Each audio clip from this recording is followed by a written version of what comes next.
Assalamualaikum warahmatullahi wabarakatuh. Waalaikumsalam warahmatullahi wabarakatuh. Selamat siang Bapak Ibu semua. Selamat siang Ibu. Dingin-dingin makan nasi. Paling enak pakai sambal terasi. Sebelum memulai diseminasi, izinkan saya sapa dengan semangat pagi. Semangat pagi. Pagi, pagi, pagi. Yang saya hormati Kepala Sekolah SMA Negeri 2 Sibolga, Bapak Ibu Guru, Wakil Kepala Sekolah, Bapak Ibu Guru yang telah bersedia hadir di ruangan ini, serta Bapak Ibu calon guru penggerak Angkatan 11 Kota Sibolga.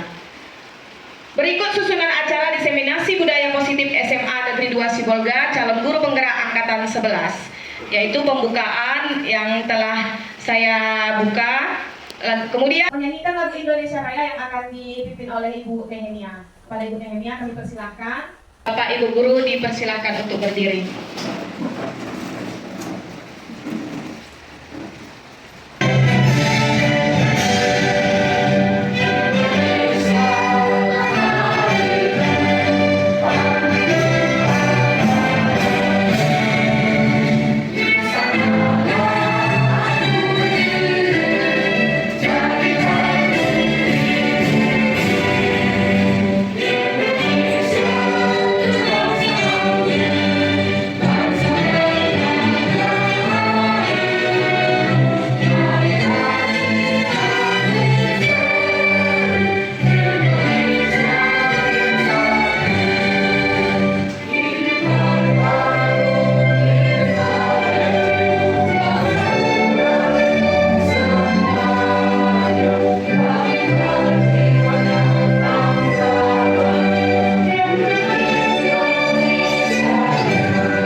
Diseminasi secara bergerak dan dilaksanakan di SMA Negeri 2 Sibolga. Kalau yang Tuhan yang kita perlukan mulai dari awal hingga berakhirnya acara kami di Tuhan. Ya Tuhan, berikanlah kepada kami kesehatan dan pertolongan Tuhan untuk bisa mencari kebutuhan sehari-hari. Banyak dosa kebutuhan untuk sekali itu. Kami lihat di dalammu. Terima kasih Bapak, terima kasih Yesus. Amin. Baiklah, kemudian kata sambutan sekaligus pengarahan dari kepala sekolah atau yang mewakili. Untuk ini kami persilahkan Bapak Siburya. Puji syukur kita sampaikan ke Tuhan Yang Maha Kuasa atas kegiatan kita yang diselenggarakan di sekolah kita oleh peserta guru penggerak dari SMA Negeri 2 Sibolga, yaitu diseminasi budaya positif calon penggerak, yaitu angkatan ke-11 yang sebelumnya sudah 2 orang menyelesaikannya, dan untuk berikut ini 4 orang.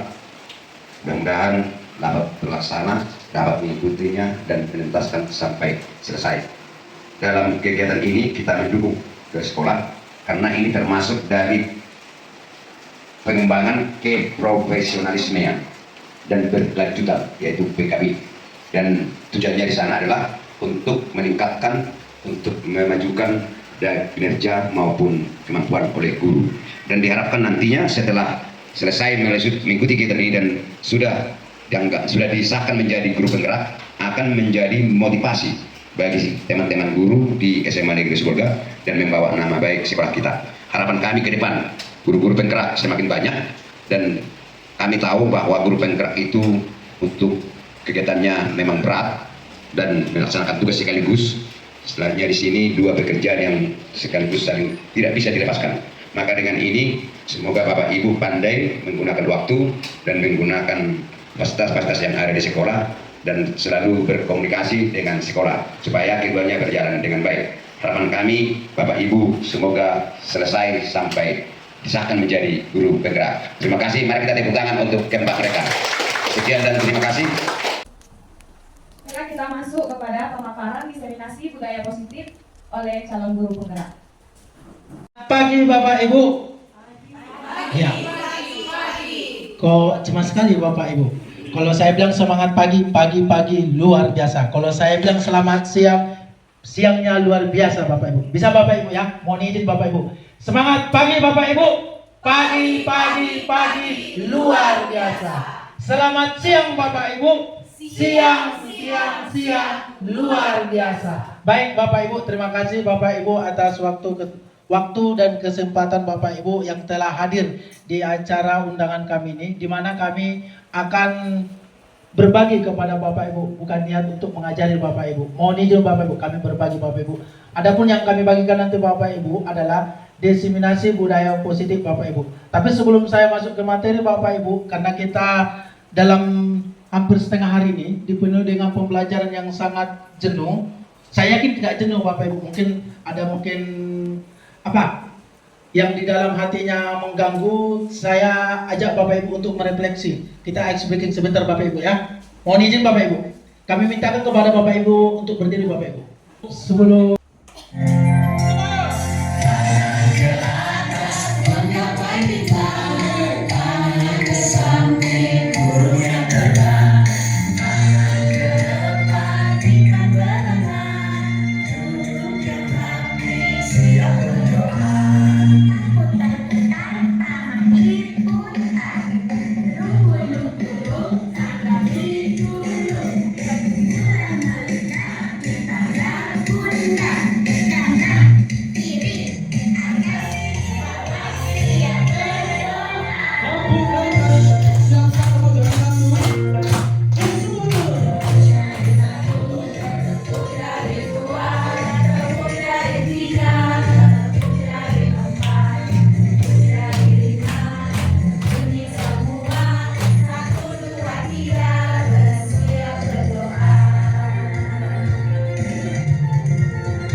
Oke Bapak Ibu, aplaus untuk kita semua Bapak Ibu. Di sini kami akan mengangkat tema adalah diseminasi budaya positif Bapak Ibu. Ini adalah kebiasaan kita sehari-hari Bapak Ibu. Di mana budaya ini adalah kebiasaan kita, perilaku kita sehari-hari. Berarti sifatnya Bapak Ibu harus positif Bapak Ibu. Nah, sebelum kita masuk ke situ Bapak Ibu, coba saya minta satu orang dari Bapak Ibu. Apalah menurut Bapak Ibu budaya positif Bapak Ibu? Satu orang Bapak Ibu, mohon izin. Ya, silakan Bu. Ibu silakan Bu. Oke, terima kasih buat kesempatannya Pak Kamal. Menurut saya budaya positif itu adalah nilai-nilai atau keyakinan yang baik yang ada di lingkungan kita, yang bisa kita lakukan seperti itu. Ya Bu, terima kasih. Aplaus dulu untuk Ibu ya Bapak Ibu. Jadi Bapak Ibu, budaya positif ini Bapak Ibu, ini tidak hal yang baru lagi Bapak Ibu untuk kita dengar Bapak Ibu, karena ini adalah merupakan kebiasaan-kebiasaan kita, baik di rumah kita, baik di lingkungan sekolah kita, tapi sifatnya positif Bapak Ibu. Berarti mengarah ke hal-hal yang baik Bapak Ibu. Baik Bapak Ibu. Di sini Bapak Ibu saya akan memberikan materi, saya akan berbagi kepada Bapak Ibu. Yang pertama, ini akan saya bahkan adalah disiplin positif, nilai-nilai kebajikan universal, dan teori motivasi, hukuman dan penghargaan, serta restitusi Bapak Ibu. Bapak Ibu, di slide ini, apa itu disiplin positif dan nilai-nilai kebajikan universal? Nah, konsep disiplin positif pertama kali diperkenalkan oleh Bapak pendidikan kita Bapak Ibu, yaitu Bapak Ki Hajar Dewantara Bapak Ibu. Menurutnya, disiplin positif ini menjadi syarat utama untuk mewujudkan kemerdekaan di bidang pendidikan. Dalam rangka menciptakan lingkungan belajar positif, salah satu strategi yang perlu diterapkan tenaga pendidik adalah disiplin. Penerapan disiplin positif dilakukan melalui nilai-nilai kebijakan universal Bapak Ibu. Nah, berarti Bapak Ibu, disiplin positif ini Bapak Ibu mengarah ke hal-hal yang baik Bapak Ibu. Nah, tapi sebelum kita masuk ke situ nanti Bapak Ibu, perlu kita pahami dulu Bapak Ibu. Disiplin positif adalah Bapak Ibu, pendekatan yang mengedepankan penguatan perilaku, baik melalui pujian dan penghargaan daripada hukuman. Metode ini membantu anak-anak memahami konsekuensi dari tindakan mereka secara konstruktif, mendorong rasa tanggung jawab dan empati. Dengan disiplin positif, orang tua dan pendidik dapat membangun hubungan yang lebih harmonis dan mendukung perkembangan karakter anak secara menyeluruh. Ini juga membantu menciptakan lingkungan yang aman dan positif, di mana anak-anak merasa dihargai dan termotivasi untuk belajar dan tumbuh. Itulah pengertian disiplin positif Bapak Ibu. Jadi Bapak Ibu, disiplin positif ini Bapak Ibu, ini arahnya ke hal-hal yang baik Bapak Ibu. Jadi kalau misalnya ada di antara kita, misalnya Bapak Ibu kan ada siswa kita yang terlambat Bapak Ibu. Seharusnya Bapak Ibu jangan serta-merta langsung kita hukum Bapak Ibu. Itu harus kita tanyakan apa alasannya menjadi terlambat Bapak Ibu. Kenapa dia terlambat? Itu dia Bapak Ibu. Jadi disiplin positif di sini bertujuan Bapak Ibu untuk memuliakan peserta didik Bapak Ibu. Jadi pembelajaran itu Bapak Ibu berpihak kepada anak Bapak Ibu. Jadi karakter yang ada di sini Bapak Ibu, karakter peserta anak-anak kita ini Bapak Ibu bervariasi bentuknya Bapak Ibu. Maka alangkah lebih baiknya Bapak Ibu, kita sebagai guru tujuannya hanya menuntun, memfasilitasi anak-anak kita Bapak Ibu yang bervariasi bentuk karakternya Bapak Ibu. Misalnya Bapak Ibu kan, kalau misalnya ada anak kita yang terlambat Bapak Ibu, jangan langsung kita judge, jangan langsung kita salahkan Bapak Ibu, tapi harus kita tanya Bapak Ibu, apa yang menjadi penyebabnya dia terlambat Bapak Ibu. Baik Bapak Ibu, saya lanjutkan Bapak Ibu. Bapak Ibu, nilai kebajikan adalah fondasi dari kehidupan yang harmonis dan damai. Ketika kita mengutamakan kebajikan, kita menciptakan lingkungan yang penuh dengan rasa saling menghormati, kasih sayang, empati. Kebajikan bukan hanya tentang melakukan hal yang benar, tetapi juga tentang memahami dan menghargai perasaan serta kebutuhan orang lain. Dengan begitu, kita tidak hanya memperkaya hidup kita sendiri, tetapi juga memberi dampak positif pada kehidupan orang-orang di sekitar kita, Bapak Ibu. Jadi nilai-nilai kebajikan di sini, Bapak Ibu, yang dimaksud Bapak Ibu, ini kalau tidak dari institusi atau organisasi Bapak Ibu, ada 6 Bapak Ibu. Yang pertama, nilai kebajikan yang ada di profil pelajar Pancasila Bapak Ibu. Inilah yang harus kita pedomi Bapak Ibu. Yang pertama, di mana yang diminta di situ nilai kebajikannya adalah beriman, bertakwa kepada Tuhan Yang Maha Esa dan berakhlak mulia. Itu dia Bapak Ibu. Yang kedua Bapak Ibu, mandiri. Yang ketiga Bapak Ibu, bernalar kritis. Yang keempat Bapak Ibu, berkebinekaan global. Yang kelima, bergotong royong dan kreatif Bapak Ibu. Jadi inilah salah satu tujuan Menteri Pendidikan Bapak Ibu, yaitu kita harus mempedomi, harus bisa mengaplikasikan nilai-nilai kebajikan yang ada di profil pelajar Pancasila Bapak Ibu. Yang kedua ya Bapak Ibu, menurut organisasi yang kedua, Ibu Primary IS Program, yaitu Bapak Ibu, sikap murid harus toleransi, rasa hormat, integritas, mandiri, menghargai, antusias, empati, keingintahuan, kreativitas, kerjasama, percaya diri, dan komitmen Bapak Ibu. Organisasi yang ketiga Bapak Ibu adalah 9 pilar karakter Indonesia Heritage Foundation, atau yang disingkat dengan IHF, yaitu Bapak Ibu yang pertama cinta Tuhan dan segenap ciptaannya, yang kedua kemandirian dan tanggung jawab, yang ketiga kejujuran, amanah, diplomatis, yang keempat hormat dan santun, yang kelima dermawan, suka menolong dan gotong royong, yang selanjutnya Bapak Ibu percaya diri, kreatif dan bekerja keras, yang selanjutnya Bapak Ibu kepemimpinan dan keadilan, yang selanjutnya Bapak Ibu baik dan rendah hati, toleransi, kedamaian dan kesatuan Bapak Ibu. Jadi inilah Bapak Ibu nilai kebajikan menurut 9 pilar karakter Indonesia Bapak Ibu. Sementara di organisasi petunjuk seumur hidup Bapak Ibu dan keterampilan cukup jelas Bapak Ibu ya. Itu dibagi dua Bapak Ibu. Yang pertama keterampilan hidup. Di mana poin yang ada di situ yang pertama dapat dipercaya, lurus hati, pendengar yang aktif, tidak merendahkan orang lain, memberikan yang terbaik dari diri. Untuk petunjuk hidupnya Bapak Ibu, peduli, penalaran dan seterusnya Bapak Ibu sampai persahabatan Bapak Ibu. Ya, yang kelima Bapak Ibu menurut organisasi dihasilkan essential virtual building moral intelligence, yaitu Bapak Ibu nilai kebajikan yang ada di dalamnya Bapak Ibu, empati, suara hati, kontrol diri, rasa hormat, kebaikan, toleransi dan keadilan Bapak Ibu. Dan yang terakhir Bapak Ibu nilai kebajikannya adalah the virtual project proyek nilai-nilai kebajikan Bapak Ibu. Di sini sangat jelas Bapak Ibu ya. Ada di situ nilainya peduli, rajin, integritas, dan pengertian Bapak Ibu. Jadi kesimpulannya Bapak Ibu, nilai kebajikan universal ini Bapak Ibu, sebenarnya masing-masing dari organisasi tujuannya sama Bapak Ibu. Tujuannya sama, maknanya sama Bapak Ibu. Mungkin cara penyampaian yang berbeda Bapak Ibu, tapi yakinlah Bapak Ibu, tujuannya sama Bapak Ibu. Maka dari itu Bapak Ibu, marilah kita Bapak Ibu, kita ciptakan budaya positif yang ada di sekolah kita ini Bapak Ibu. Di sekolah kita ini Bapak Ibu, memang budaya positifnya sangat baik Bapak Ibu. Tapi ada yang perlu kita tingkatkan Bapak Ibu, ada yang perlu kita revisi, kita evaluasi Bapak Ibu. Tujuannya untuk apa Bapak Ibu? Supaya kita masing-masing bisa memiliki budaya positif sangat meningkat Bapak Ibu. Karena bagaimanapun Bapak Ibu, kita adalah salah satu contoh yang harus ditiru oleh peserta didik kita Bapak Ibu. Baik Bapak Ibu, di sini ada yang namanya teori kontrol Bapak Ibu. Teori kontrol ini Bapak Ibu diistilahkan Bapak Ibu, yang memegang kendali ini Bapak Ibu bukan kita sebagai guru Bapak Ibu, tapi masing-masing individu dari kita Bapak Ibu. Jadi di sini tugas kita hanya menuntun Bapak Ibu, hanya mengarahkan Bapak Ibu. Karena bagaimanapun teori kontrol yang di sini yang dimaksud Bapak Ibu, apabila kita menyuruh peserta didik kita mengakui kesalahannya Bapak Ibu, kalau dia tidak mau jujur Bapak Ibu, bagaimanapun Bapak Ibu kita paksakan pun dia untuk jujur, karena kontrolnya ada pada peserta didik itu tidak akan bisa Bapak Ibu. Jadi alangkah baiknya Bapak Ibu, teori kontrol di sini Bapak Ibu, kita hanya memfasilitasi, ya Bapak Ibu ya, hanya memfasilitasi dan menuntun anak-anak supaya Bapak Ibu teori kontrol yang ada pada dia itu Bapak Ibu dapat dipertanggungjawabkannya, dapat mengarah ke hal-hal yang positif Bapak Ibu. Di slide berikut ini ada yang namanya teori motivasi, penghargaan, hukuman, dan restitusi. Di situ sudah cukup jelas Bapak Ibu ya. Teori motivasi adalah konsep yang penting dalam psikologi dan manajemen yang berusaha menjelaskan apa yang mendorong individu untuk bertindak dan bagaimana mereka dapat dipacu untuk mencapai tujuan tertentu. Itu dia Bapak Ibu. Nah, di poin yang kedua ini Bapak Ibu, menurut Diana Gosen dalam bukunya Retraction School Discipline menyatakan ada 3 motivasi perilaku manusia Bapak Ibu. Yang pertama Bapak Ibu, untuk menghindari ketidaknyamanan atau hukuman ini adalah tingkat terendah dari motivasi perilaku manusia. Itu dia Bu, yang pertama Bapak Ibu. Yang kedua Bapak Ibu, untuk mendapatkan imbalan atau penghargaan dari orang lain Bapak Ibu. Yang ketiga Bapak Ibu, untuk menjadi orang yang mereka inginkan dan menghargai diri sendiri dengan nilai-nilai yang mereka percaya Bapak Ibu. Jadi maksudnya begini Bapak Ibu.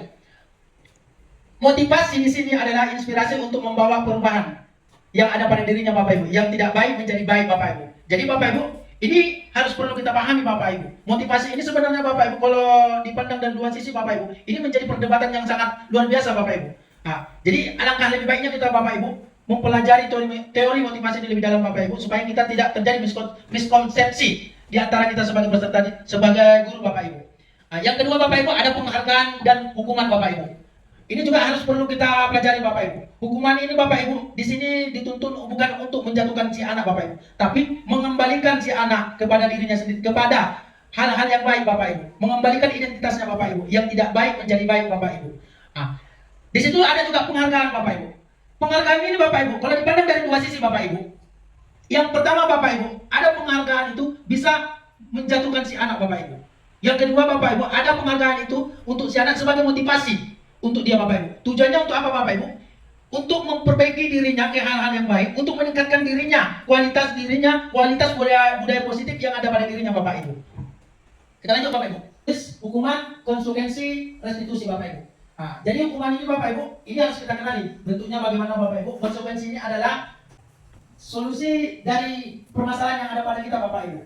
Maksudnya begini Bapak Ibu kan, kalau misalnya ada peserta didik kita yang terlambat Bapak Ibu. Nah, kalau misalnya saya kasih contohnya begini Bapak Ibu, ini termasuk ke hukuman atau konsekuensi Bapak Ibu. Kalau misalnya anak ini saya suruh yang terlambat Bapak Ibu ya, yang terlambat saya suruh lari di lapangan Bapak Ibu. Hukuman Bapak Ibu ya? Iya, itu betul Bapak Ibu. Jadi konsekuensi maksud di bagaimana Bapak Ibu? Ya, silakan. Menurut saya perbedaan hukuman dengan konsekuensi adalah yang pertama hukuman itu sifatnya refleks, itu yang pertama. Yang kedua dia menyakiti. Berarti kalau dia dilakukan secara refleks atau tidak terencana kemudian menyakiti si peserta didik atau orang lain baik secara fisik maupun non fisik, maka itu jenisnya hukuman. Sedangkan konsekuensi adalah imbalan terhadap apa yang dilakukan.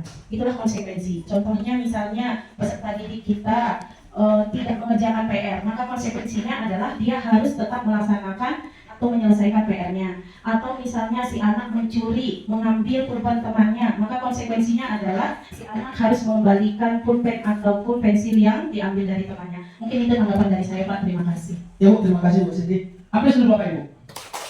Ya. Jadi sudah cukup jelas Bapak Ibu ya, apa itu hukuman, apa itu konsekuensi Bapak Ibu. Jadi restitusi yang terakhir di situ Bapak Ibu adalah mengembalikan identitas si anak Bapak Ibu. Maksudnya Bapak Ibu yang tidak baik menjadi baik Bapak Ibu. Jadi kita tuntut si anak di situ untuk memperbaiki karakternya Bapak Ibu. Baik. Di sini Bapak Ibu ada dia yang namanya di dalam tabel itu identitas gagal, hukuman, terus ada yang namanya identitas sukses, disiplin, konsekuensi dan restitusi Bapak Ibu. Jadi ini poin-poin ini sudah cukup jelas Bapak Ibu ya. Jadi harapan saya kepada Bapak Ibu, marilah Bapak Ibu, kita sebagai guru Bapak Ibu, tugas kita hanya menuntun, memfasilitasi anak-anak. Jadi Bapak Ibu, mari kita melakukan peningkatan budaya positif Bapak Ibu. Jangan kita harapkan orang dulu memberikan gambaran yang baik kepada kita Bapak Ibu, tapi alangkah lebih baiknya Bapak Ibu, kita mulai dari diri kita Bapak Ibu. Karena bagaimanapun Bapak Ibu, budaya positif yang ada pada diri kita ini Bapak Ibu akan memberikan energi yang positif pada teman-teman kita yang lain Bapak Ibu. Begitu juga untuk peserta didik kita Bapak Ibu. Mungkin sekian dari saya Bapak Ibu. Terima kasih atas waktunya Bapak Ibu. Mohon maaf kalau misalnya banyak kekurangan cara saya kepada Bapak Ibu untuk menyampaikan dan berbagi materi Bapak Ibu. Terima kasih. Horas.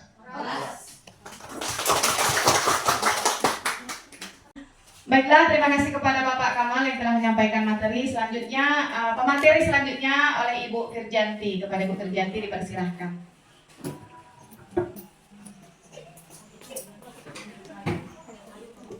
Semangat pagi, Bapak Ibu guru hebat. Pagi. Iya. Terima kasih atas semangatnya ya Bapak Ibu. Nah baik, untuk lebih semangat lagi, ya saya berikan sedikit ice breaking, tapi kita melalui gerakan. Gerakannya Bapak Ibu, silahkan berdiri dulu Bapak Ibu. Ayo Bapak Ibu. Ya nanti gerakannya seperti ini. Tangannya ke kanan digerak-gerakkan, tangannya ke kiri digerak-gerakkan, tangannya ke depan digerak-gerakkan, tangannya disilang, jempol digoyang. Bisa Bapak Ibu? Bisa. Oke, kita mulai ya. 1, 2, 3, ya. Tangannya ke kanan digerak-gerakkan, tangannya ke kiri digerak-gerakkan, tangannya ke depan digerak-gerakkan, tangannya disilang, jempol digoyang. Oke, terima kasih. Tepuk tangan Bapak Ibu. Kelas dan kebutuhan dasar manusia. Nah, di sini pertama saya akan menjelaskan, memaparkan mengenai keyakinan kelas. Nah, kira-kira Bapak Ibu guru hebat, keyakinan itu apa? Percaya ya? Oke, benar. Terus apa lagi? Yang kita percayai dan kita lakukan, harus kita lakukan. Oke, terima kasih Ibu. Nah baik, berarti keyakinan itu berhubungan dengan hal yang kita percaya. Berarti di sini berhubungan dengan nilai-nilai. Ada nilai-nilai yang kita percaya atau nilai-nilai yang kita yakini atau ada nilai-nilai yang kita pegang. Berarti di sini berasal dari mana? Nilai-nilai itu berasal dari mana? Iya, dari hati. Berarti hati itu dari dalam diri kita sendiri, ya benar Bu. Nah jadi di sini nanti keyakinan kelas itu berasal dari dalam diri. Nah terutama di sini keyakinan kelas nanti berasal dari warga kelas itu tersebut, ya, supaya bisa untuk menciptakan budaya positif, menciptakan lingkungan yang nyaman, khusus dulu di kelas, di ruangan yang kecil. Baru nanti bisa menjadi kebiasaan ke lingkup yang lebih besar. Nah baik, Bapak Ibu, nah mengapa keyakinan kelas? Mengapa tidak peraturan kelas saja? Nah jadi untuk menjawab hal ini, kita lihat dulu pertanyaannya. Mengapa kita memiliki peraturan tentang penggunaan helm pada saat mengendarai roda 2 atau motor? Kira-kira apa, Bapak Ibu? Siapa yang bisa memberikan tanggapannya? Ya, silakan Ibu. Mengapa kita menggunakan helm pada saat berkendara? Mungkin agar kita selamat dan nyaman. Oke, agar kita selamat dan nyaman. Ada yang lain Bapak Ibu? Untuk mematuhi peraturan. Oke, berarti di sini Ibu. Iya, bergantung razia ya. Nah, berarti itu fungsinya untuk apa? Untuk apa kita memakai helm? Berarti tujuannya semua supaya aman, keselamatan ya. Kemungkinan jawaban dari kita itu mengenai keselamatan. Ya, keselamatan untuk diri kita. Nah, kemudian yang berikutnya, Bapak Ibu, mengapa kita memiliki peraturan tentang penggunaan masker dan mencuci tangan setiap saat? Kira-kira apa Bapak Ibu? Mengapa kita butuh memakai masker? Atau supaya sehat. Oke, kemudian apa lagi? Ada lagi? Iya, terhindar dari kuman penyakit. Iya, semuanya itu sehat kan Bapak Ibu? Iya, berarti di sini juga kemungkinan jawaban kita itu adalah untuk kesehatan dan keselamatan. Iya. Nah, inilah Bapak Ibu yang merupakan untuk menegaskan bagaimana keyakinan kelas itu dibedakan dengan peraturan kelas.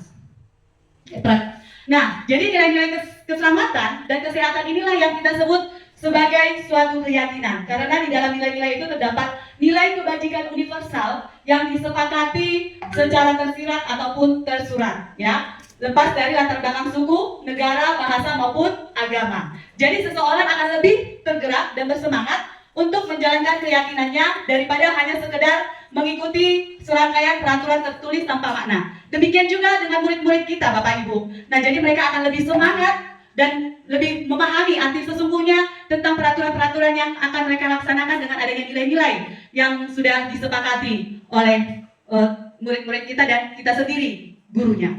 Nah, kemudian pembentukan keyakinan sekolah atau kelas, yaitu keyakinan kelas ini bersifat lebih abstrak daripada peraturan yang lebih rinci dan konkret. Dan keyakinan kelas itu, Bapak Ibu, itu berupa pernyataan-pernyataan universal dan harus menggunakan kalimat positif. Nah, kira-kira Bapak Ibu, kenapa keyakinan kelas itu harus menggunakan kalimat-kalimat positif?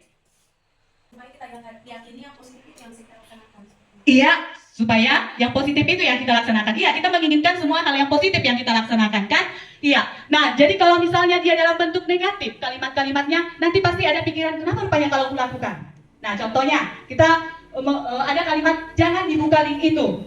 Gitu. Nah, otomatis kan tertanam di benak siswa, kenapa rupanya kalau aku buka? Nah, itu dia. Jadi disarankan di sini, dia menggunakan kalimat-kalimat yang positif. Nah, kemudian keyakinan kelas itu hendaknya tidak terlalu banyak ya Bapak Ibu, supaya siswa itu bahkan gurunya juga mengingat dan memahami apa yang dibuat, keyakinan kelas apa yang dibuat di kelas tersebut. Nah, kemudian Bapak Ibu, keyakinan kelas itu sebaiknya sesuatu yang diterapkan di lingkungan tersebut. Nah, apa yang dibutuhkan di kelas itu? Kira-kira seperti itu. Nah, kemudian semua warga kelas hendaknya ikut berkontribusi dalam pembuatan keyakinan kelas lewat kegiatan curah pendapat. Jadi di sini semua siswa dalam satu kelas itu, baik gurunya juga, bebas mencurahkan pendapatnya. Kira-kira keyakinan kelas apa yang mau disepakati, mau ditentukan, yang untuk dapat menciptakan lingkungan yang nyaman di kelas tersebut. Nah, kemudian bersedia meninjau kembali keyakinan kelas dari waktu ke waktu. Mungkin Bapak Ibu ada yang mau diubah keyakinan kelas yang dibuat atau ada yang mau ditambahi. Nah, oke, sampai di sini Bapak Ibu, apa sudah bisa dimengerti? Oke, terima kasih Bapak Ibu. Kelas untuk bercurah pendapat tentang peraturan yang perlu disepakati di kelas. Nah, di sini saya memberikan stiker note, ya. Nah, di mana siswa mencurahkan pendapatnya di stiker note tersebut. Nah, kemudian yang berikutnya mencatat semua masukan para murid di papan tulis atau di kertas besar, di mana semua anggota kelas dapat melihat hasil curahan pendapat mereka. Nah, di sini tulisan siswa tadi yang di stiker note tadi itu ditempelkan, ya, di kertas yang sudah kita sediakan di papan tulis, dan semua siswa dapat melihatnya dan membacanya. Kemudian yang ketiga Bapak Ibu, yaitu kita menyusun keyakinan kelas sesuai prosedur. Pembentukan keyakinan kelas, gantilah kalimat-kalimat dalam bentuk negatif menjadi positif. Nah, itulah yang seperti tadi yang kita bahas tadi, bahwa kalimat-kalimat pada keyakinan kelas itu harus berupa kalimat yang positif. Nah, contohnya di situ kalimat negatif, jangan berlari di kelas atau koridor, tetapi haruslah kita buat kalimat positifnya, berjalanlah di kelas atau koridor. Nah, oke, kemudian selanjutnya yang keempat, kita tinjau kembali daftar curah pendapat yang sudah dicatat. Anda mungkin akan mendapati bahwa pernyataan yang tertulis di sana masih banyak yang berupa peraturan-peraturan. Selanjutnya, ajak murid-murid untuk menemukan nilai kebajikan atau keyakinan yang dituju dari peraturan tersebut. Nah, dari curahan pendapat tadi, sudah. Nah, kita ajak siswa kita itu, nah kira-kira nilai kebajikan apa yang kita ambil dari sini. Nah, contohnya kemarin di kelas saya, itu mereka salah satu buat jangan memakai lipstick, seperti itu. Nah, jadi saya katakan kita harus memakai kalimat yang positif. Nah, kira-kira apa nilai kebajikan apa yang nilai kebajikan apa yang diambil dari situ? Nah, jadi kami menyepakati, sudah. Nah, ini karena berhubungan dengan penampilan, ya saya mengatakan sama siswa, jadilah siswa. Sudah? Jadi kamu harus menempatkan posisinya, di mana kamu ditempatkan. Nah, jadi kami buat berpakaianlah yang rapi dan sederhana. Nah, jadi di situ sederhana. Jadi tidak usah memakai makeup segala ataupun lipstick seperti itu. Nah, oke, kita lanjut ya, Bapak Ibu.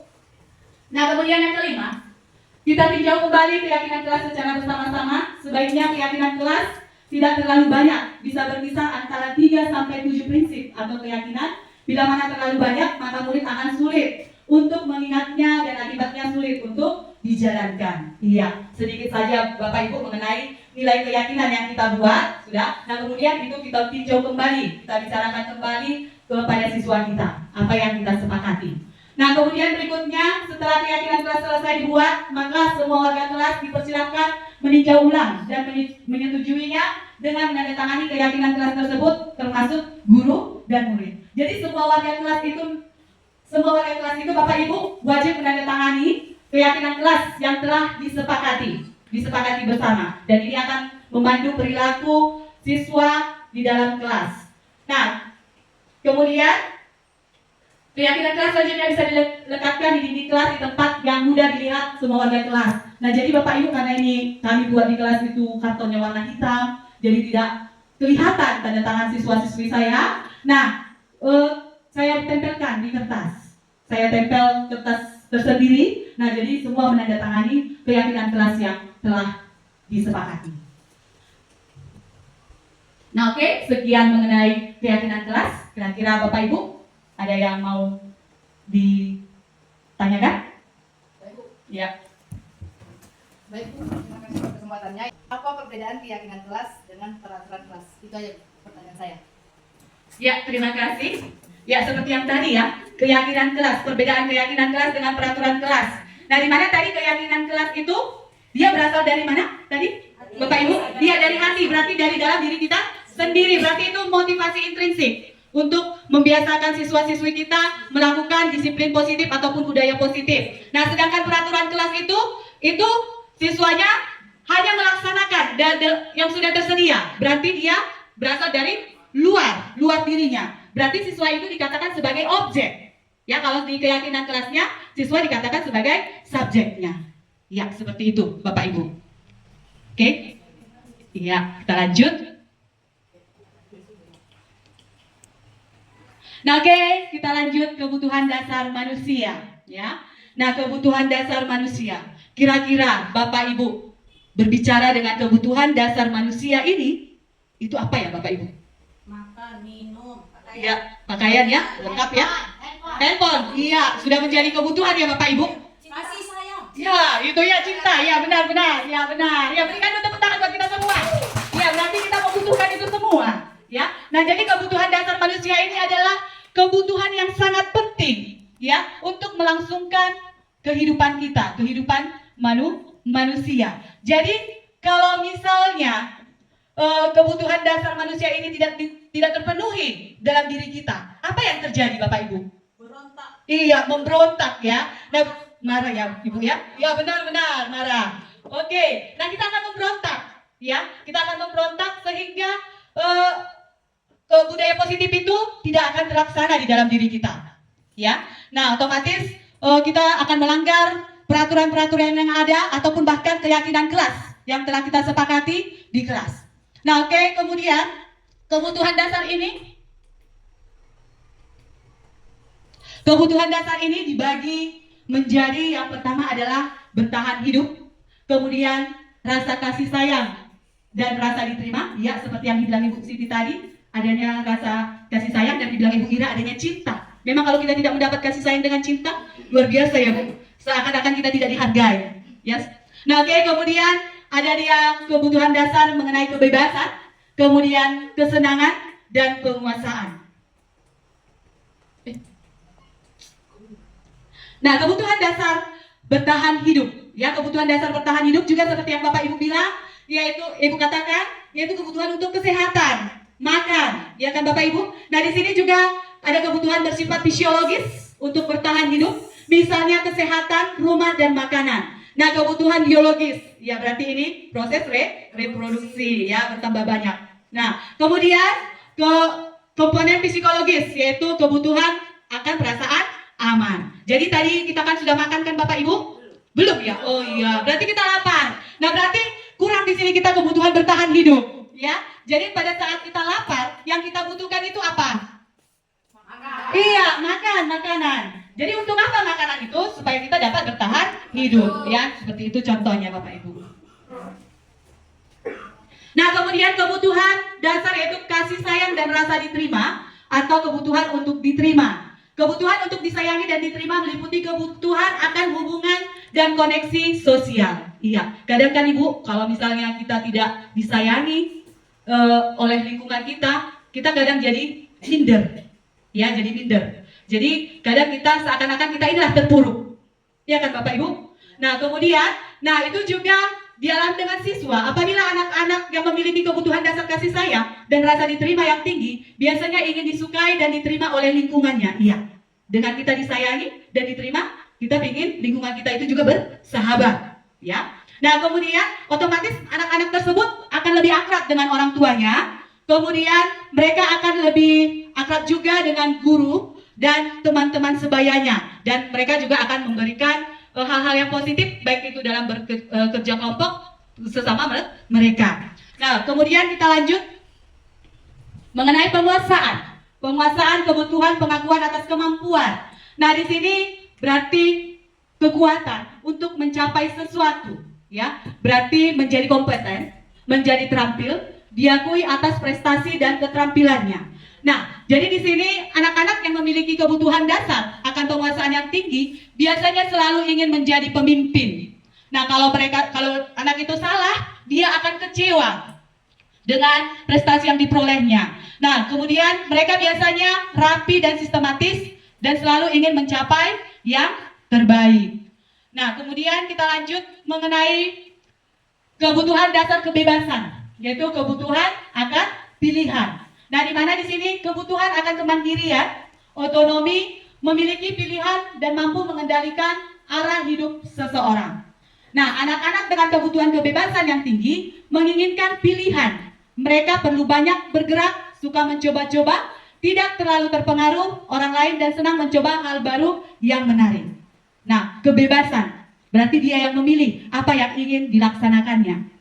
Nah, kemudian kebutuhan dasar kesenangan. Ya, di mana di sini kebutuhan dasar untuk merasa senang, yaitu kebutuhan untuk mencari kesenangan, bermain dan tertawa. Nah, bayangkan hidup tanpa kenikmatan apapun betapa menyedihkan. Berarti di sini seseorang itu supaya dia senang menikmati apa yang dilakukan.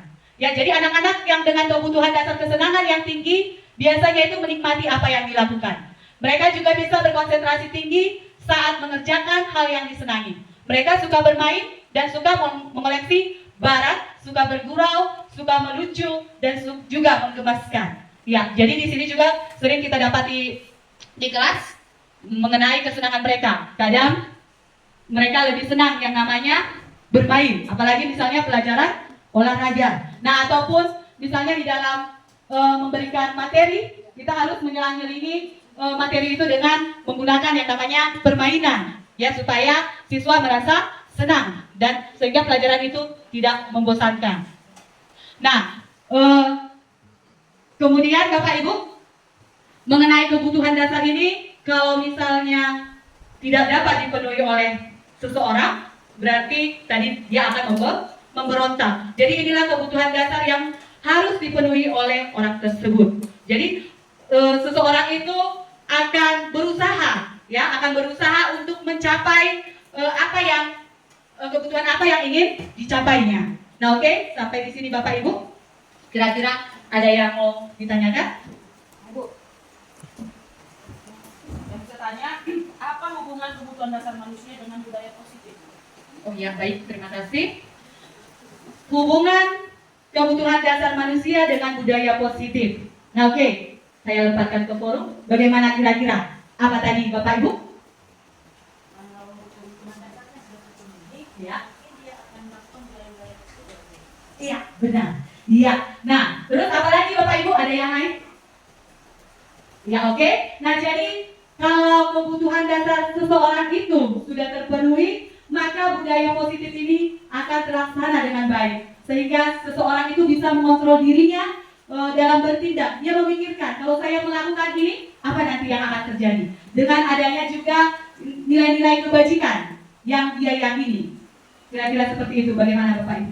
Bagaimana Ibu? Oke, terima kasih. Sekian dari saya, pemaparan dari saya. Saya kembalikan kepada moderator. Pemateri selanjutnya oleh Ibu Yuliana. Oke, terima kasih atas waktunya Bapak Ibu guru hebat. Sebelum saya mulai, saya ingin mengucapkan salam dulu ya. Semangat pagi. Pagi luar biasa. Terima kasih, luar biasa ya. Walaupun sudah siang hari, ini lapar-lapar, kemudian hujan rintik-rintik. Nah, saya ada pantun ini sedikit ya. Iya. Burung elang, burung kakak tua. Kepakkan sayap ke langit biru. Selamat datang Bapak Ibu guru. Mari bersiap belajar ilmu yang baru. Oke. Nah, jadi di sini saya bukan untuk menggurui, bukan pula untuk merasa lebih hebat, tidak. Tapi ini adalah salah satu tugas kami di Guru Penggerak, yaitu aksi nyata budaya positif ya. Judulnya budaya positif di SMA Negeri 2 Sibolga. Nah, jadi sebelum kita masuk ke inti, saya ice breaking-nya berhubungan dengan materi saya. Coba Bapak Ibu semua berdiri dulu boleh? Silahkan semuanya berdiri ya. Ya. Oke, nah ini nggak joget-joget. Nah, jadi di sini kita ya kasih kertas ya, terbaca ya. Nah di sini kita mau coba kegiatan cobalah buka ya, cobalah buka yang berkenaan dengan materi yang akan saya paparkan ya. Sebelah kanan, ibu bisa duduknya berdampingan. Boleh kita cari pasangan masing-masing ya, cari pasangan masing-masing ya. Jadi sebelah kanan itu adalah ini ya, kanan ini, yang sebelah sini. Silahkan kiri, boleh lah, kanan saya ibu ya. Boleh ya digenggam ya, boleh digenggam. Mana yang menggenggam? Ibu yang lebih banyak. Kayaknya sejak lah ya, iya. Apa namanya Bu? Nah itulah, dalam pun boleh lah, nggak masalah. Dan sebelah kiri saya itu adalah sebagai kalau bahasanya apa ya yang lagi viral itu, sebagai penggoda ya, perayu ya. Tetapi yang positif ya Bapak Ibu, yang positif. Silahkan Anda ganggu, Anda rayu, Anda apalagi pujuk, rayuan maut kawan Anda yang di samping ya, dalam waktu 5 detik saja. Ya, silakan dalam waktu hitungan mundur, nanti saya kemudian yang sebelah kiri tadi silakan melakukan aksinya ya. Oke, boleh dipaksa, boleh di bagaimanapun caranya, asal ya, masih tetap hal yang wajar lah ya, jangan sampai keguling-guling maksudnya ya. Oke ya, 3, 2, 1. Silahkan Bapak Ibu rayu, kasih rayuan mautnya. Rayuan maut boleh, menggelitik boleh, apalagi itu hal yang mau kita lakukan ya. Ayo ya, kasih rayuan maut. Oh ibu MC nggak ada kawannya ya, boleh kok merayu ibu MC, boleh dirayu. Oke, cukup. Iya, siapa yang berhasil kena rayu? Oh enggak ada, tepuk tangan dulu untuk kita semua ya. Berarti luar biasa ini. Guru-guru, ibu-ibu terutama ya, ibu-ibu di SMA Negeri 2 Sibolga itu sangat kuat rupanya tahan godaan dia ya. Godaan yang bagaimanapun tahan dia ya. Oke, terima kasih. Nah, kita kaitkan dengan kegiatan yang kita lakukan. Apakah Anda yang tadi yang sebelah yang mengepal ya sebelah kanan tadi, apakah Anda membuka kepala tangan Anda? Tidak, karena tidak ada yang berhasil tadi ya. Iya, mengapa? Coba kasih dulu alasannya. Siapa ya? Bersedia. Iya, kenapa Bu? Karena tidak tergoda ya. Oke. Kemudian alasannya tadi tidak tergoda. Kenapa tidak tergoda? Bagaimana tadi? Iya, kurang tergoda. Tidak berani tergoda ya. Oke, yang kedua ya. Apakah ya dia menutup kuat atau bagaimana tadi Bu? Ada kuat, ada yang ya rata-rata kuat lah ya, makanya nggak bisa lepas ya. Iya. Oke, jadi sesungguhnya siapa yang memegang kendali tadi? Iya, pasti yang mengepalkan tangannya tadi, yang memiliki posisi kontrolnya ya, kendalinya ya. Oke, berhubungan dengan itu, maka materi yang akan saya sampaikan adalah 5 posisi kontrol ya. Iya. Kontrol. Nah, boleh ya. Budaya positif ini bahasanya pun harus positif. Kita lanjut ya. Ada 5 katanya. Menurut Diana Gosen dalam bukunya mengemukakan bahwa guru perlu meninjau kembali penerapan disiplin di dalam ruangan kelas mereka selama ini. Apakah telah efektif? Apakah telah efektif akan berpusat memerdekakan dan memandirikan siswa? Ya, bagaimana dan mengapa? Melalui serangkaian riset berdasarkan pada teori kontrol, William Gosser dan Gosen berkesimpulan ada 5 posisi kontrol. Ya, yang diterapkan seorang guru, orang tua ataupun atasan dalam melakukan kontrol. Apa saja itu? Yang pertama adalah sebagai penghukum, kemudian pembuat rasa bersalah, teman, pemantau dan manajer. Ya, jadi di antara yang kelima ini bagaimana dia kita terapkan di kelas, ya? Oke, kita mulai dari yang pertama, ya. Oh iya, sebelumnya itu saya bertanya dulu, kira-kira dari yang kelima ini, apakah sudah pernah kita melaksanakan ini di kelas, Bapak Ibu? Sudah pasti pernah kita lakukan ya. Nah, yang bagaimana yang idealnya, yang harus kita lakukan kan seperti itu ya. Maka kita mulai dari posisi penghukum ya.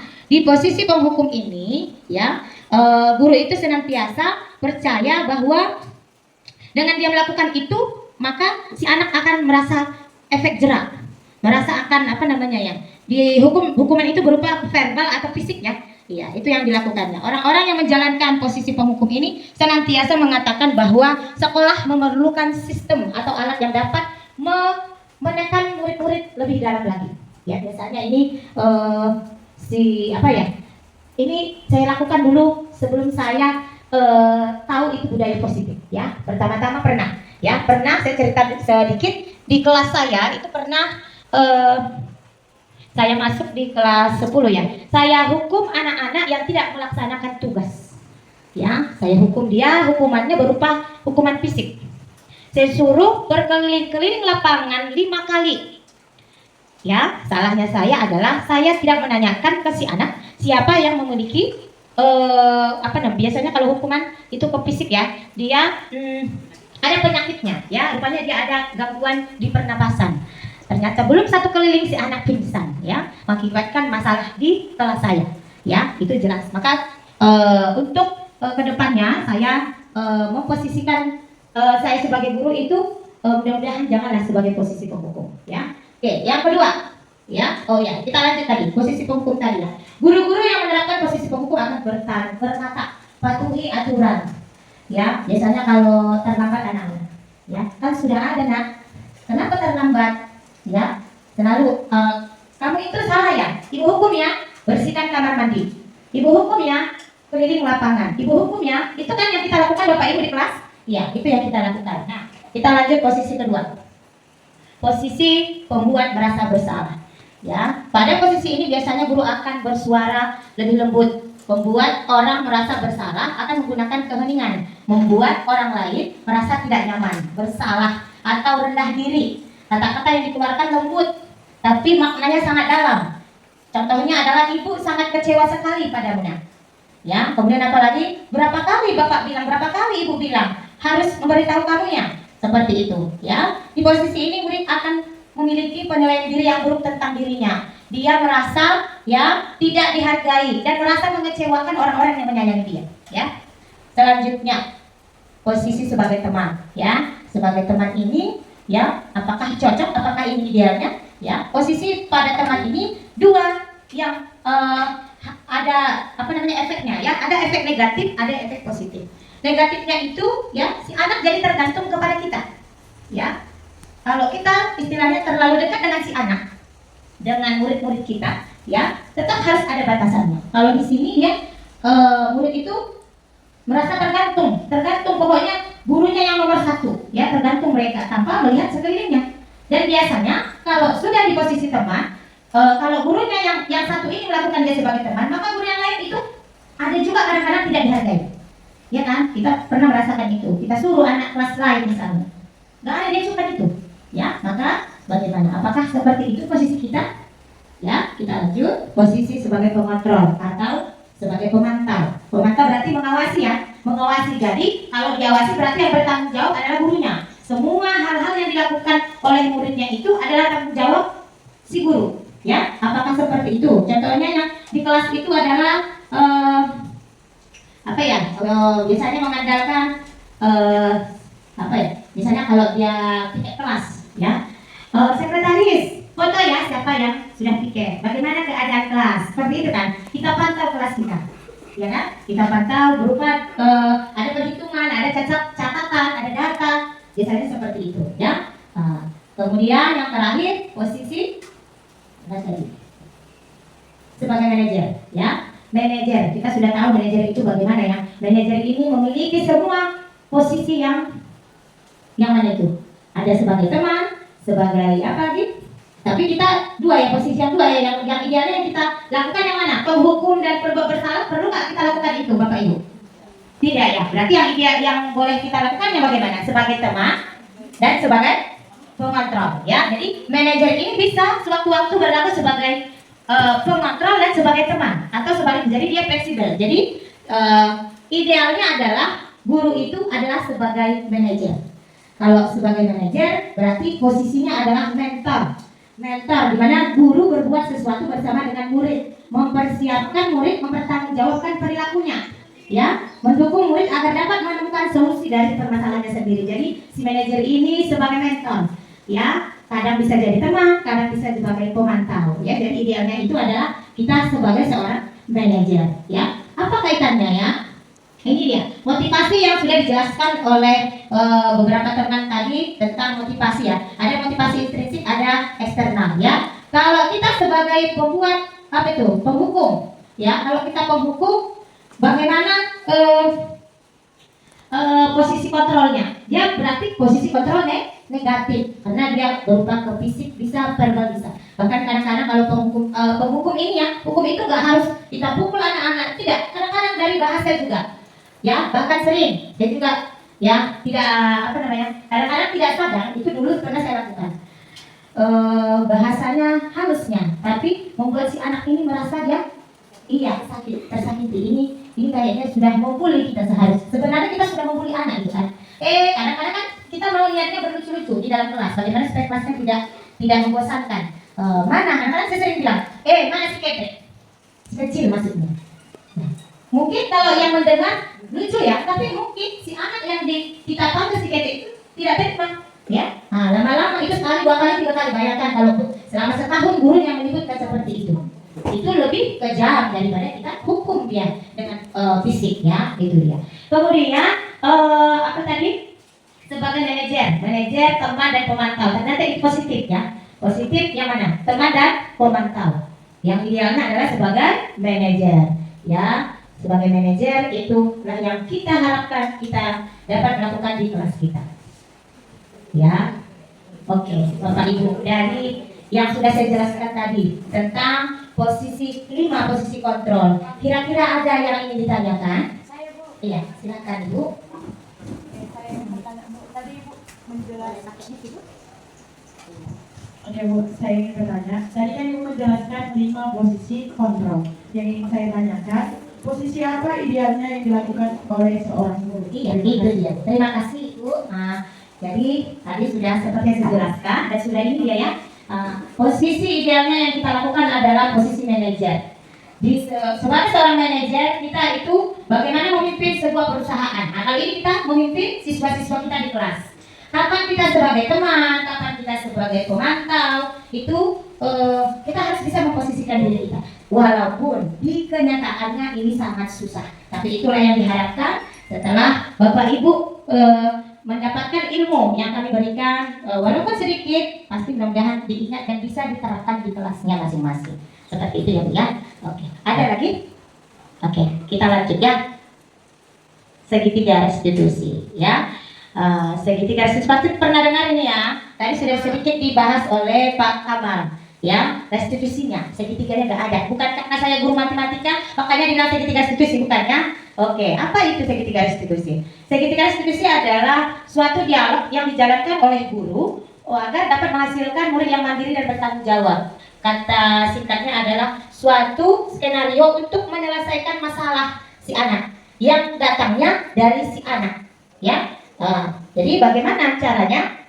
Ya, tadi setelah kita menempatkan diri kita sebagai manajer, maka ya aspek yang dikembangkan murid adalah motivasi instingnya, yang nilai-nilai kebajikan dalam dirinya dikembangkan menjadi suatu kebiasaan positif yang akhirnya dapat membentuk karakter murid. Ya, ini dia segitiga restitusi. Langkah-langkahnya ada 3 sesuai dengan namanya segitiga. Ada 3 ya. Yang pertama itu menstabilkan identitas. Ya, kemudian validasi tindakan yang salah, kemudian menanyakan keyakinan kelas. Ya, oke, menstabilkan identitas. Ini sudah saya laksanakan di tugas demonstrasi konseptual. Walaupun belum sempurna, tapi sudah bisa lah saya terapkan lebih baik lagi nanti di kelas saya. Ya, di menstabilkan identitas intinya adalah kita sebagai guru, kita stabilkan dulu identitas si anak. Kita kembalikan dulu identitasnya yang gagal tadi. Si anak tadi kan kebutuhan hidupnya lah dia. Kebutuhan hidup lah ya. Kebutuhannya itu tidak terpenuhi sehingga dia mencari-cari masalah, saya bilangnya, mencari-cari perhatian. Nah, maka dia melakukan pelanggaran atau nilai yang tidak baik. Maka kita kembalikan dulu identitasnya, ya. Kita kembalikan identitasnya karena pada dasarnya si anak ini kalau dikritik itu makin melawan, ya, makin melawan. Pasti dia gagal, ya. Maka kita jadikan dia jadi reflektif, ya, reflektif. Maka kita harus meyakinkan si anak dengan cara mengatakan kalimat-kalimat seperti ini dia. Ini dia ya. Pertama sih harus tenangkan dulu si anak, ya. Misalnya ada konflik di kelasnya itu, berantem misalnya, ya. Tenangkan dulu si anak. Tenang dulu, ya. Setelah dia tenang, baru kita masuklah dengan kalimat-kalimat positif kita, ya. Kita tanya dia, misalnya kita tanya dengan, iya nak, manusia itu tidak ada yang sempurna. Betul nak, semua pernah melakukan hal yang salah. Iya, ibu juga pernah melakukan itu, tapi harus hati-hati. Di sini kita jangan mengiyakan hal yang salah. Walaupun karena kita pernah berbuat salah, jangan kita bilang perbuatan kita itu patut dicontoh, bukan. Tapi kita memberikan pemahaman dengan pertanyaan-pertanyaan yang membuat si anak merasa tidak dipojokkan, tidak disudutkan, seperti itu, ya. Oke, ini dia. Kemudian validasi tindakan yang salah, ya. Ini dia. Validasi tindakan yang salah, kita kaitkan dia. Ya, pertanyaan-pertanyaan itu dengan teori kontrol itu apa namanya ya, membuat si anak seperti tadi identitas tadi tidak terpojokkan, ya, dengan beberapa pertanyaan seperti, ya, tadi identitasnya kan semua orang pernah salah nak, tapi tenanglah, ya, kamu patut bangga dengan dirimu. Kamu tidak melanjutkan atau tidak melakukan hal yang lebih besar lagi, lebih buruk lagi dari itu misalnya, ya, seperti itu, ya. Banyak lagi kalimat-kalimat atau pernyataan-pernyataan atau pertanyaan yang membuat si anak jadi jujur, jadi mau mengeluarkan pendapat, ya, saat dia melakukan kesalahan. Kemudian kita kaitkan dia dengan keyakinan-keyakinan yang sudah kita buat, dengan nilai-nilai luhur yang dia yakini, ya. Nah, ini dia sisi yang ketiga, menanyakan keyakinan, ya. Kita kaitkan dengan keyakinan yang sudah dibuat, yang diyakininya, ya. Apa nilai-nilai yang kamu percaya? Apa nilai-nilai yang kamu yakin yang sudah kamu langgar? Kita tanya seperti itu. Jadi di menerapkan segitiga restitusi ini adalah sebenarnya kita itu hanya menuntun si anak supaya dia bisa menyelesaikan masalahnya, ya, seperti itu. Nah, ini hal-hal yang perlu diperhatikan dalam segitiga restitusi. Yang pertama, perilaku yang salah perlu dikaitkan dengan nilai-nilai keyakinan yang telah disepakati. Kesediaan orang yang melakukan kesalahan untuk memperbaiki masalah. Nah, ini juga dia. Kadang-kadang cepat kali anak itu bilang, nah, kamu tahu kami salah? Tahu ibu. Ya kan? Cepat kali tuh. Iya, kalau sudah tahu salah, seharusnya bagaimana nak? Diam. Itu sering terjadi, kita temukan di ruang BP. Nah, kamu salah nak? Iya bu. Apa kesalahanmu nak? Cabut ibu, besoknya cabut lagi. Nah, inilah tugas kita, bapak ibu, ya. Bagaimana menerapkan ini supaya efektif, ya. Iya, itu terjadi di lapangan, ya. Dan saya memperhatikan melatih anak itu untuk menyelesaikan solusinya sendiri itu sangat susah. Ya, kalau di hal-hal yang kecil mungkin misalnya terlambat, bisa lah ya, masih bisa lagi. Bagaimana dengan hal-hal yang lain misalnya ya? Oke. Kemudian apa lagi? Perlu adanya suatu usaha untuk perbaikan dari pihak yang berbuat salah. Ya, biasanya datanglah dulu orang tuanya, barulah si anak mau, ya kan? Iya. Memang luar biasa Bapak Ibu guru zaman sekarang ya. Kalau dulu, saya ingat dulu waktu saya sekolah, apapun kegiatan lah, baik positif negatif ya, itu saya pertanggungjawabkan sendiri tuh. Ya kan? Kalau sekarang sikit-sikit panggil orang tuanya. Jadi itulah tugas kita Bapak Ibu, bagaimana menerapkan segitiga restitusi ini untuk menyelesaikan masalah-masalah ya yang berhubungan dengan pembelajaran di kelas kita ya. Oke, ini ada satu contoh ya. Studi kasus.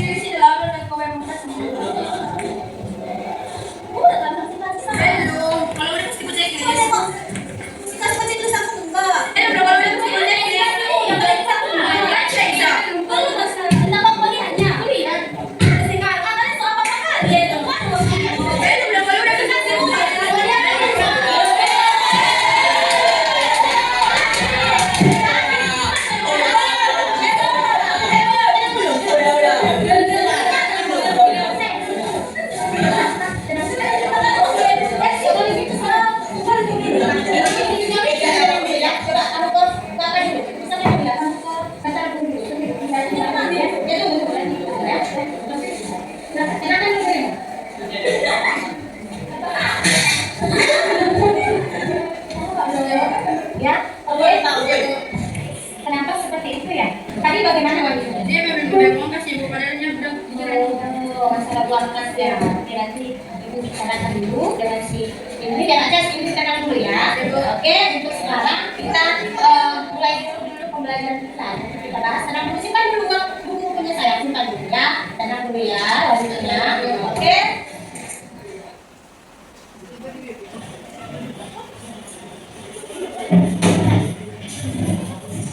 Oke, ini bagaimana? Sudah tenang? Oke, ini bagaimana? Sudah tenang? Dari nafas dulu. Ya, kita masukin dulu. Mana tadi ini? Apa yang terjadi? Apa yang tidak salah? Kenapa dia?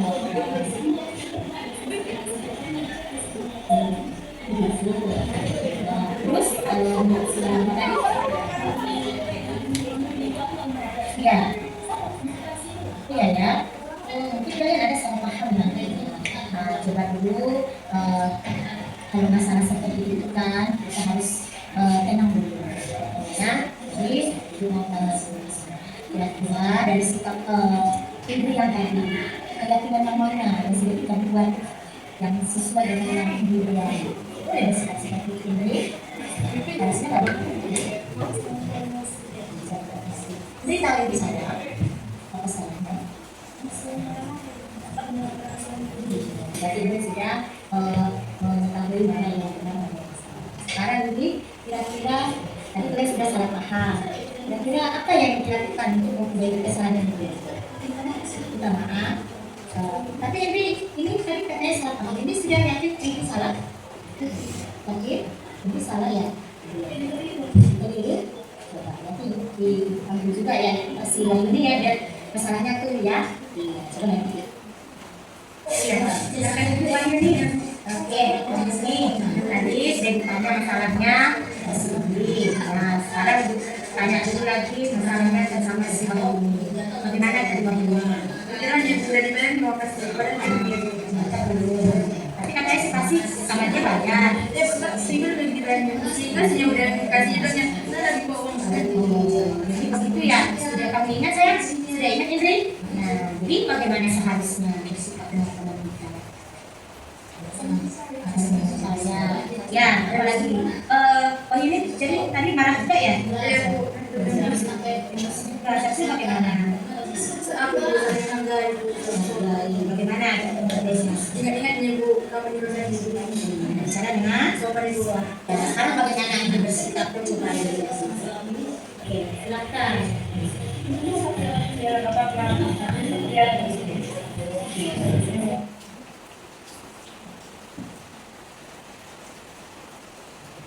Oke, itu dia tadi kasus ya yang sudah saya selesaikan di kelas ya. Jadi sebenarnya sudah seringnya kita terapkan ini kan Bapak Ibu, walaupun lompat-lompat, kadang-kadang balik-balik lagi ke yang satu, kedua, ketiga lagi ya kan.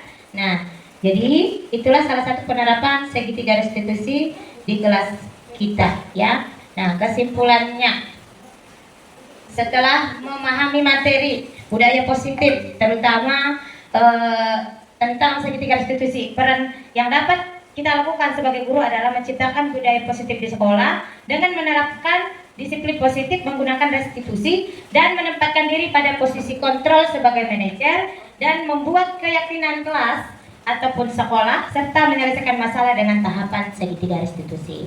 Jadi saya rasa cukup sekian pemaparan dari saya. Oh, sebelumnya ada yang ingin ditanyakan dari penerapan segitiga restitusi? Iya, silakan Ibu. Oh, Ibu Angela dulu ya. Iya. Terima kasih atas kesempatan yang sudah diberikan kepada saya. Saya ingin menanyakan dari pemaparan yang sudah Ibu sampaikan, itu pada segitiga restitusi ada 3 langkah yang Ibu paparkan. Apakah ketiga langkah itu dilaksanakan secara rutin atau dia bisa dilakukan sebanyak 2 langkah saja, Bu? Oke, terima kasih. Terima kasih Ibu. Terima kasih, tepuk tangan dulu untuk pertanyaannya ya. Bagus sekali. Oke, terima kasih kepada Ibu Angel, pertanyaannya sangat luar biasa. Berdasarkan dari pertanyaan Ibu ya, apakah penerapan segitiga restitusi itu bisa dilakukan hanya 2 langkah saja ya? Berdasarkan definisinya ya, segitiga restitusi berarti harus kita laksanakan ketiga langkahnya. Berdasarkan ketiga segitiga ya. Jadi dia harus beruntun ya. Jadi kalau kita ambil salah satu langkahnya berarti bukan segitiga lagi namanya kan. Nah, seperti itu kira-kira. Oke, terima kasih Bapak Ibu semua. Beri tepuk tangan yang meriah dulu untuk kita ya. Saya tutup pertemuan kita ini dengan pantun ya. Pergi ke hulu melewati Sibolga Julu ya. Singgah di sawah bertemu sahabat. Sekian dulu dari kami semua. Semoga berkah dan bermanfaat. Tepuk tangan. Terima kasih. Saya kembalikan kepada MC, kepada Ibu kami, persilahkan. Demikianlah materi yang disampaikan oleh Bapak Ibu calon guru penggerak Angkatan 11 Kota Sibolga. Semoga apa yang disampaikan bermanfaat untuk kita semua. Bergerak, tergerak, menggerakkan. Salam bahagia. Perkenalkan, saya Angelika Purba. Saya adalah rekan dari Ibu Yuliana Nasution. Saya akan memberikan umpan balik mengenai pemaparan hasil diseminasi budaya positif yang sudah beliau laksanakan. Menurut saya itu sangat luar biasa. Semoga kedepannya Ibu Yuliana dapat menerapkan lebih kontinu dan konsisten untuk hasil yang lebih baik itu di sekolah maupun di masyarakat. Terima kasih.